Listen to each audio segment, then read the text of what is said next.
To be honest, I didn't know much about Portugal before I arrived, and I basically just winged it until now. Looking back, there are several things I wish I would have known beforehand.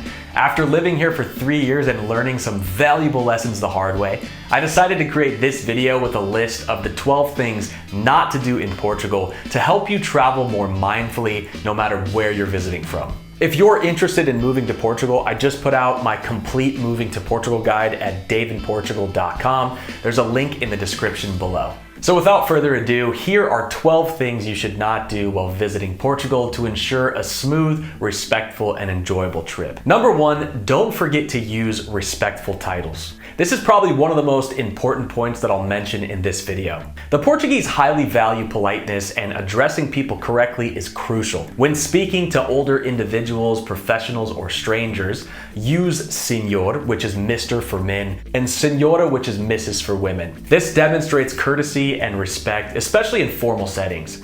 It can be considered impolite or overly casual to address someone by their first name unless they invite you to do so. When visiting Portugal, you might notice that not everyone adheres to this practice, but using titles reflects good manners, good upbringing, and social awareness. Portuguese people appreciate it when visitors and foreigners show this level of politeness, as it indicates that you respect their cultural values. Number 2, don't talk about Messi. A word of caution, even if you believe it to be true, do not tell the Portuguese that Messi is the best football player in the world. Such a statement is likely to provoke strong disagreement, even from those who are not particularly interested in football. It can spark a passionate conversation that might escalate into aggressive behavior.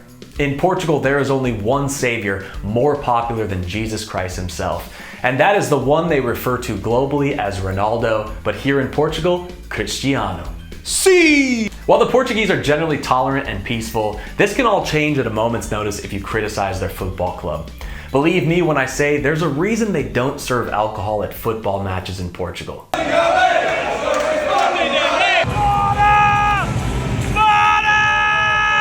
Number 3, don't assume everyone speaks Spanish or English. If you didn't know, Portuguese is the official language of Portugal, not Spanish. Foda-se. While some people may understand Spanish or English, it's respectful to learn a few basic Portuguese phrases. For example, saying obrigado, which means thank you if you're a male, or obrigada if you're female, as well as bom dia, which means good morning, which can leave a positive impression with the locals. It's surprising how many visitors to Portugal use gracias, which may make the locals feel like you didn't put any effort to learn before your visit. If you're interested in learning some very helpful Portuguese phrases, my friend Anita has put together a Portuguese daily conversations master course. I put a link in the description below if you're interested. Number 4, don't be overly loud in public. One surefire way to stand out as a foreigner in Portugal is by being very loud. Not saying the Portuguese can't be loud as well, but it's generally not very welcomed because most Portuguese value politeness and quietness in public spaces.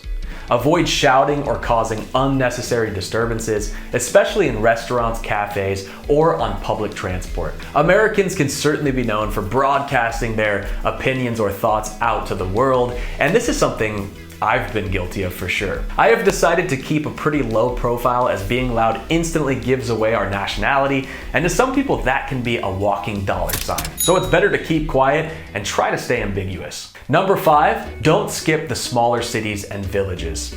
Portugal is a country rich in diversity and charm that extends well beyond Lisbon and Porto.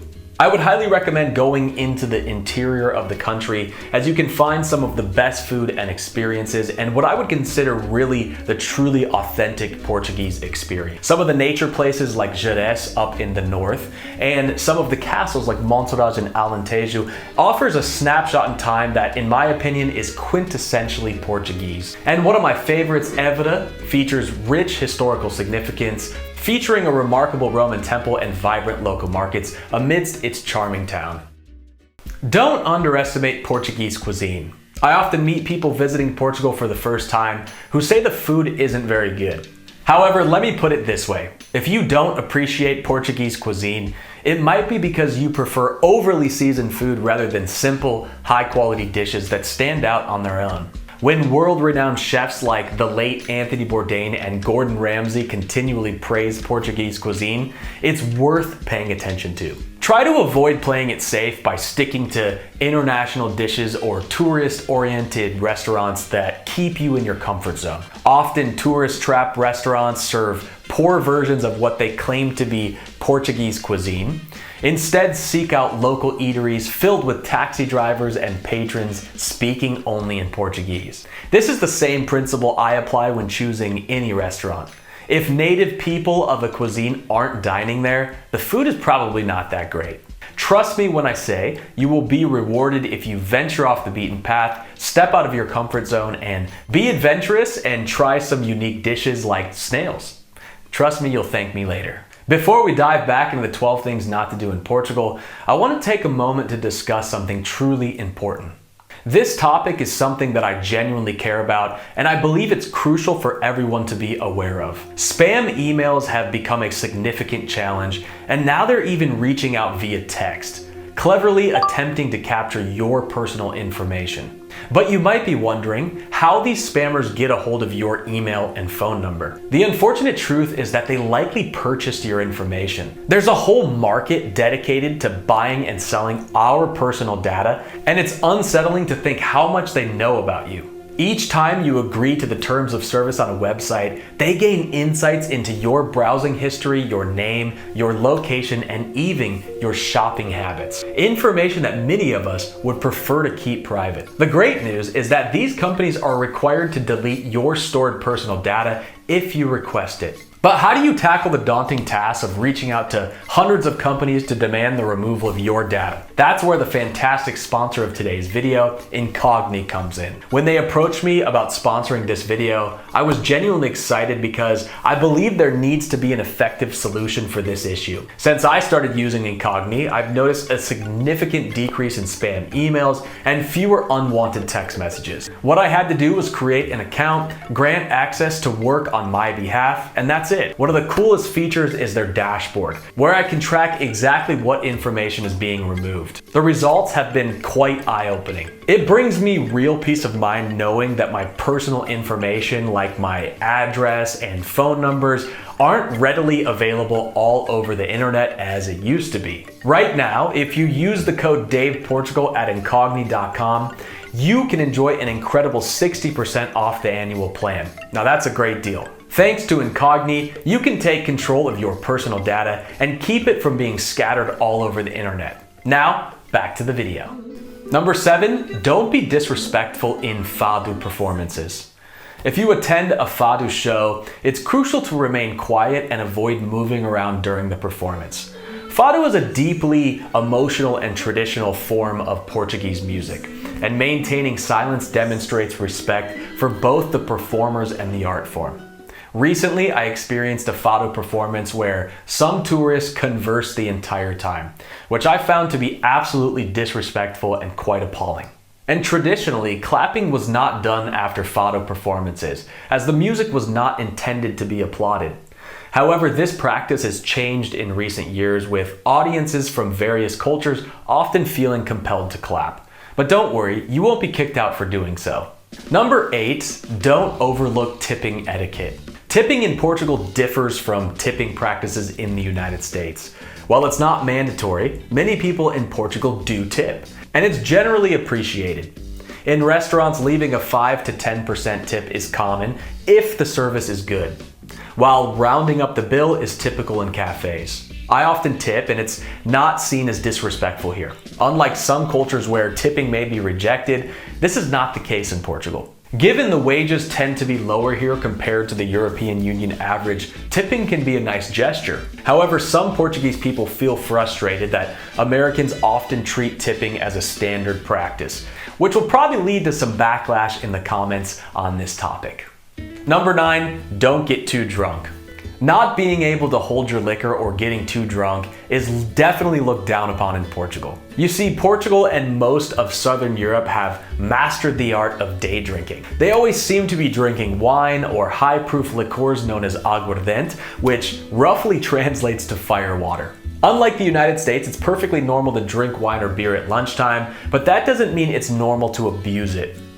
In fact, the only people that can get overly drunk in public are usually the village degenerates whose wives are smacking them with a wooden spoon, begging them to come home and do their chores around the house. And trust me, everybody wants to have a drink with this guy, but nobody wants to end up being this guy. Number 10, don't disregard local driving rules. Much like Italy, Portugal is known for its aggressive and sometimes impatient driving style. But if you're coming from places like New York City or Miami, you'll likely feel right at home.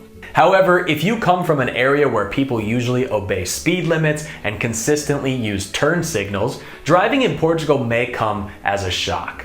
Here you might find yourself behind a sweet elderly couple driving way too slow, or being overtaken by a race car driver who acts like they're on the Autobahn. And there's really no middle ground. Because of this, it's crucial to be a defensive driver in Portugal and to be prepared for unexpected situations.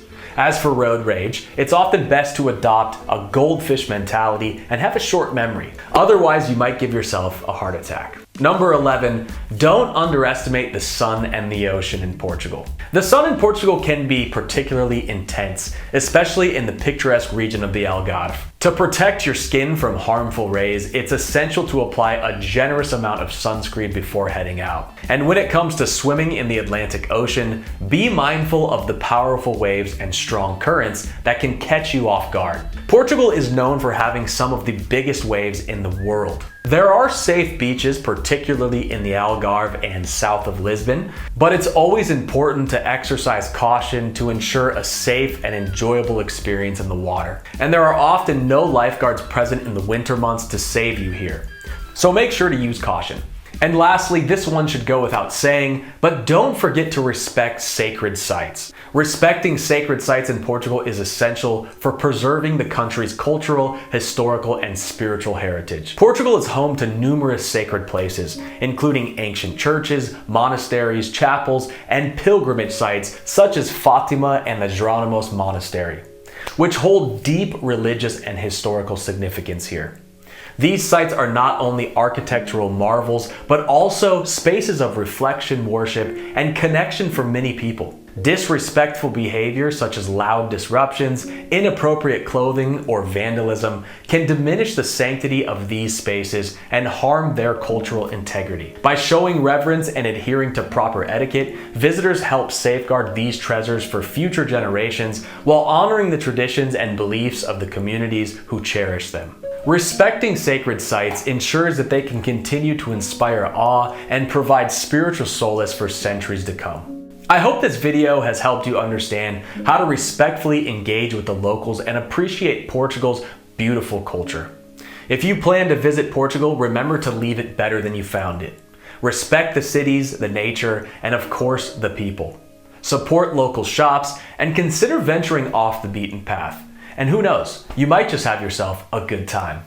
If you want to see more videos about Portugal and the rest of Europe, make sure to hit the like and subscribe button, as I'll be posting videos like this every single week on this channel. This is some guy named Dave in Portugal, and hopefully we'll see you next time.